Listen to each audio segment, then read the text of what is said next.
Hello বন্ধুরা, series decoder চ্যানেলের আরও একটি নতুন ভিডিওতে আপনাকে স্বাগতম।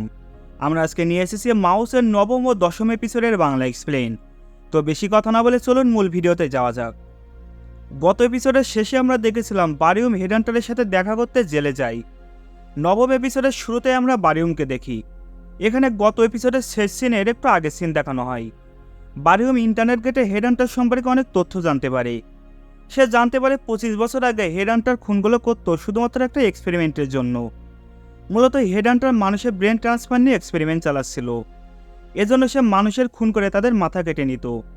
তারপর আমরা বারিউম আর হেডহান্টারকে মুখোমুখি দেখি। হেডহান্টার বলে, আমি একটা বিরাট সাফল্যের কাছাকাছি চলে গিয়েছিলাম, কিন্তু কোমোসির জন্য চূড়ান্ত সাফল্য পাইনি। এখানে মূলত ফার্স্ট এপিসোডের কথা বলা হচ্ছে। মনে আছে প্রথম এপিসোডে একটা বাচ্চা ছেলে হেডহান্টারের মুখে ছুরি মেরেছিল, আর তারপরে সে ধরা পড়ে যায়। আর সেই ছোট্ট বাচ্চাটাই কিন্তু আজকের কোমোসি। যাই হোক, হেডহান্টার বলে একটা বড় সাফল্য পেতে হলে সামান্য কিছু তো ত্যাগ করাই লাগবে। তখন বারিউম বলে, এতগুলো মানুষ মারাকে আপনি সামান্য বলছেন? তখন হেডহান্টার বলে, অবশ্যই, এটা সামান্য ত্যাগ না হলে আজকে তুমি বেঁচে থাকতে পারতে না। এদিকে কোমোচিকে জেলে পাঠানো হয়। তখন সেখানে হংজু আসে, আর এই সময় সেখানে আরেকজন পুলিশ অফিসার ছিল।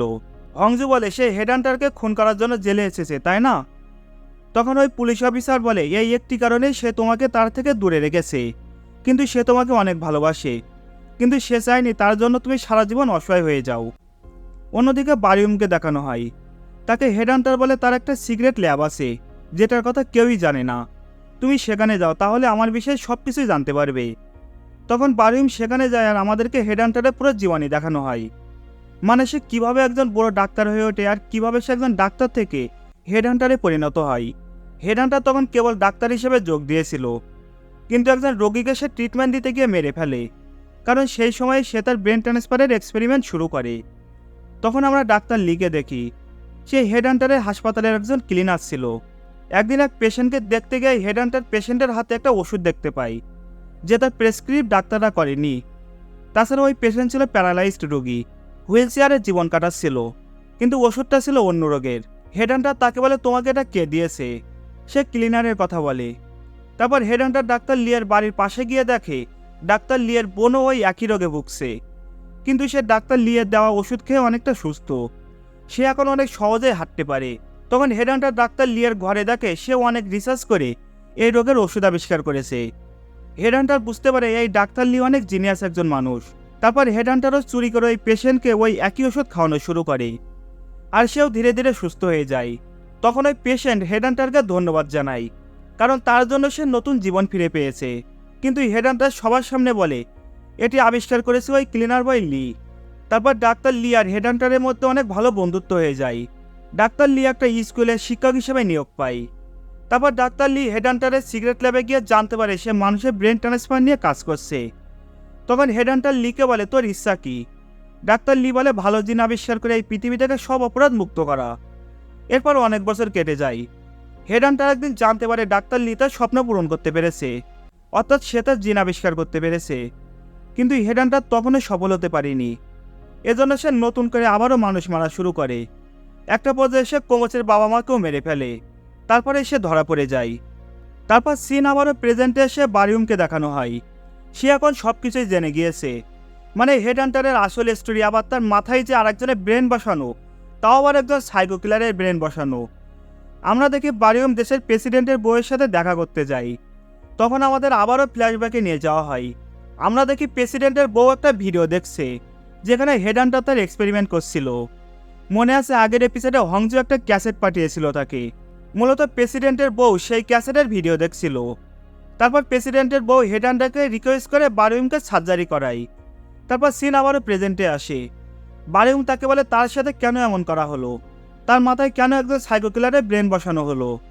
তখন বারিউমকে বলা হয়, কারণ পুরো দেশের মানুষ চাচ্ছিল তুমি বেঁচে যাও, আর সে সময় অন্য কারোর ব্রেন পাওয়া যায়নি, এজন্য ইউহানের ব্রেনই বসানো হয়।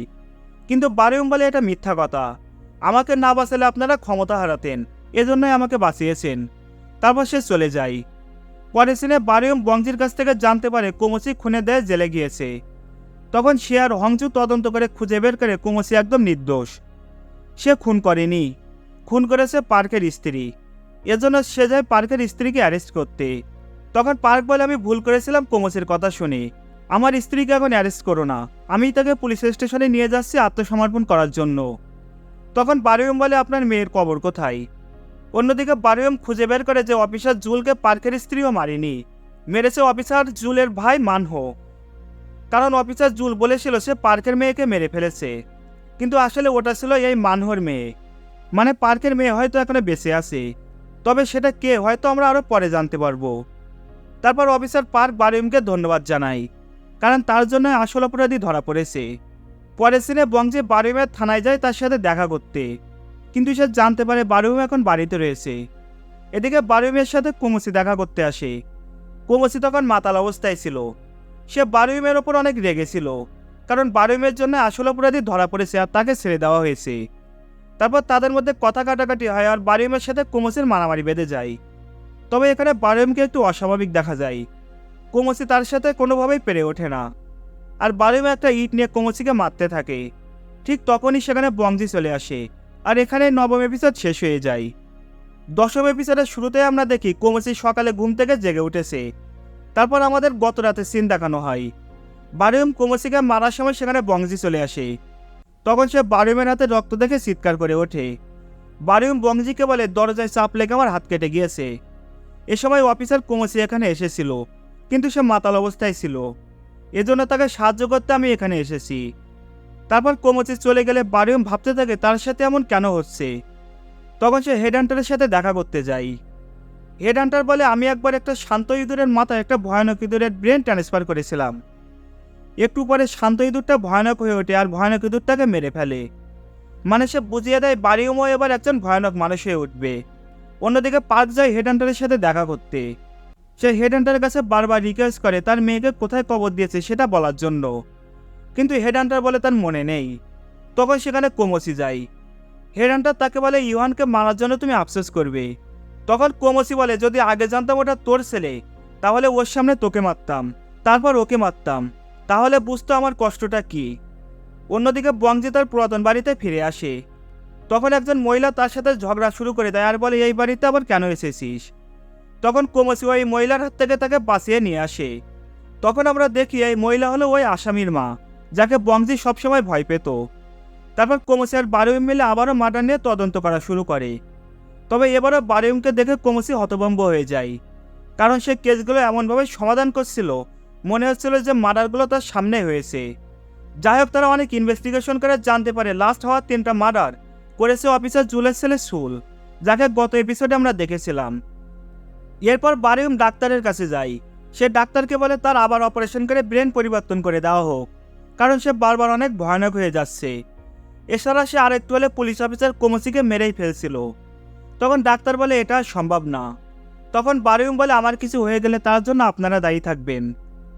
অন্যদিকে কোমসি হংজুর কাছে যায় আর তাকে বলে একজনকে 1 মাসের জন্য তার কাছে রাখতে হবে, কিন্তু হংজু রাজি হয় না। তারপর কোমসি বংজির কাছে যায় আর তাকে অনেকগুলো টাকা দেয়। কোমসি তাকে বলে, এই আসামিটা আবার ফিরে এসেছে, এজন্য তোমার এখানে থাকা নিরাপদ হবে না, তুমি এই টাকা নিয়ে আমার পাড়ায় একটা ঘর নাও। কিন্তু বংজি রাজি হয় না। তখন কোমসি বলে, কোনো বিপদে পড়লে সাথে সাথে আমাকে ফোন দিবে। তারপর সে চলে আসে। এরপর এই সিরিজের সবচেয়ে অ্যামেজিং সিনটা দেখানো হয়। আমরা এতদিন ধরে দেখতাম ছোট্ট জায়হুন বারবার চার্চে গিয়ে প্রার্থনা করত সে যেন দানব না হয়ে যায়, আর আজকে বারুয়ম চার্চে গিয়ে কাঁদতে কাঁদতে প্রার্থনা করে ঈশ্বর যেন তাকে ইউহানের মতো দানবে পরিণত না করে। তারপর আরও একটা মার্ডার হয়ে যায়। সকল পুলিশ অবাক হয়ে যায়, কারণ এটা হুবহু আগের খুনির স্টাইলে খুন করা হয়েছে, মানে ইউহানের স্টাইলে। খুন করার পর আঙুল ভেঙে দেওয়া, ক্রসের চিহ্ন সবই মিলে যাচ্ছিল। তারপর বারুয়ম কোমসির অফিসে এসে ইউহানের করা মার্ডারগুলো আবার চেক করে, কিন্তু তার মনে হতে তাকে কোথাও ভুল হয়ে গিয়েছে। খুনগুলো হয়তো ইউহান করেনি, অন্য কেউ করেছে, কিন্তু তার এ কথা কোমসি বিশ্বাস করে না। অন্যদিকে আরও একটা মেয়ের লাশ পাওয়া যায়। এই মার্ডারটাও একইভাবে করা হয়েছে। পুলিশ বুঝে উঠতে পারে না এগুলো কিভাবে সম্ভব। তারপর কোমসি আর বারুয়ম আবারও সব এভিডেন্সের উপর ভিত্তি করে বুঝতে পারে আসল কিলার হলো উকিল সুল। তারপর আমরা বারুয়ম আর ওর বন্ধু দঙ্কুকে দেখি। পরের দিন দঙ্কুর বিয়ে ছিল, কিন্তু দঙ্কুর হবু বউ ফোন তুলছিল না। তখন বারুয়মের মনে পড়ে একবার তারা একটা বারে দঙ্কুর বিয়ে নিয়ে আলোচনা করছিল। তখন পাশের টেবিলে উকিল সুল বসেছিল। বারুয়মের সন্দেহ হয় হয়তো সুল এবার দঙ্কুর হবু বউকে মারবে, সে দৌড়ে রোবোয়ের বাড়িতে যায়। ততক্ষণে সে মারা গিয়েছিল। তারপর হঠাৎ করে উকিল সুল তাকে পিছন থেকে আঘাত করে। তারপর তাদের দুজনের মাঝে প্রচণ্ড ফাইটিংয়ের পরে উকিল সুল স্বীকার করে নেয় যে সেই সবগুলো খুন করেছে। তখন বারিয়ম একটু অস্বাভাবিক হয়ে যায় আর উকিল সুলকে মেরে ফেলে। তারপর বারিয়ম কল্পনায় দেখে তার সামনে ইউহান এসে দাঁড়িয়েছে। ইউহান বলে, মানুষ মেরে অনেক মজা লাগে তাই না? আর এখানে 10ম এপিসোড শেষ হয়ে যায়। তো আজকের আয়োজন এই পর্যন্তই। ভালো লাগলে লাইক কমেন্ট করে জানাতে পারেন, আর চ্যানেলে নতুন হলে একটা সাবস্ক্রাইব করতে পারেন। এতক্ষণ সাথে থাকার জন্য সবাইকে অসংখ্য ধন্যবাদ।